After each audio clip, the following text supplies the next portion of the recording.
So you want to learn how to protect your open source project from bogus patents.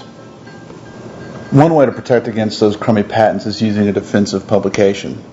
So what's a defensive publication? A defensive publication is simply a technical disclosure preventing others from obtaining patents on published technology. When you publicly disclose a way of doing something, no one else can claim it as something they thought of first. They can't get a patent for the idea because you're on the record for explaining the idea first. By writing a defensive publication, you create the freedom of future action. Once established in the public, people who attempt to get a patent on your published technology will fail. And this allows you to build on your idea in the future. If you have the earliest publication date for a new idea, then you get the credit as the originator.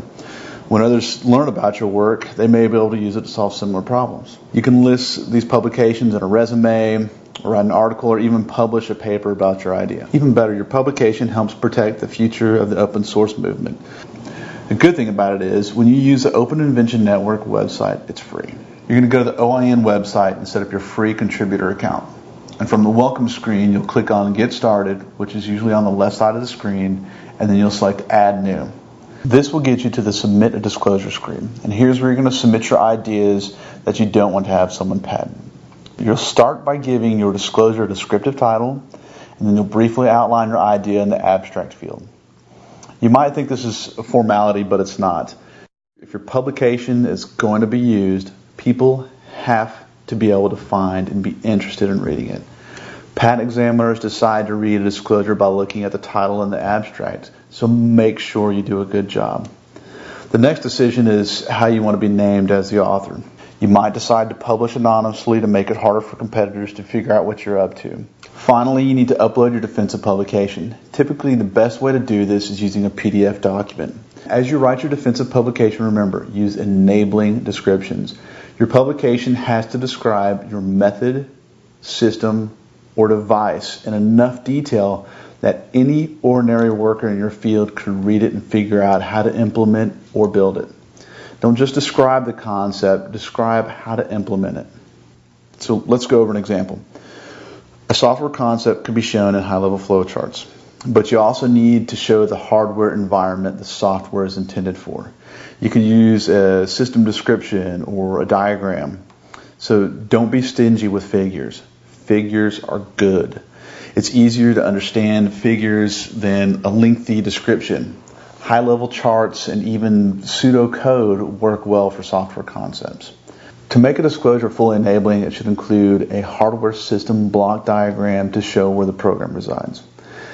And don't forget, shorter is better. 2 to 10 pages should be your goal. Be sure to use references where they are appropriate. Include other publications, patents, or material that would be helpful to the reader. To get patent protection, an idea is supposed to be new. A defensive publication does not have to be for a completely new idea. It is okay if the idea is in a conference paper or part of an existing product. Once your publication is submitted, it will be reviewed and published on the IP.com database, made available for patent examiners all over the world. One of the great benefits of the Open Invention Network is that we make it a lot easier for patent examiners to find defensive publications. Here are a few tips to make writing your publication easier. Avoid limiting language like always, simultaneously, essential, critical, must, or other terms like that. These terms can limit the interpretation of your concept. Since we are talking about terms, be sure to be consistent in your publication. If you have coined a new term or used terms in a new way, be sure to provide definitions. Now, if you're anything like me, you will definitely want to proofread your publication and make all corrections before submitting it. Typos and spelling errors can really influence the reader's perception of your publication, and you will want to make a good impression. Be sure to read the terms and conditions before you submit. After you've been published, you will receive an email from the Open Invention Network.